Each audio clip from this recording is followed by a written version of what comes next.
全運會嘅誕生可以追溯到66年前，當時為咗推動發展體育運動、增強人民體質嘅口號，以及借住中華人民共和國建國10週年嘅契機，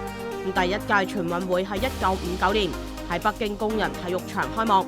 賽程特意安排喺橫跨國慶嘅9月13號至到10月3號。當年全運會軍事氣氛濃厚，有飛機跳傘、航海等軍事項目㗎。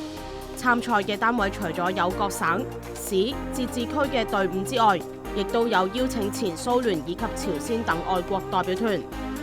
1987年第6屆嚟到廣東舉行，係全運會史上其中一個重要時刻嚟㗎，出現咗第一隻吉祥物，同埋首次採用商業化運作模式，允許商業廣告喺賽場出現以及發行體育彩票。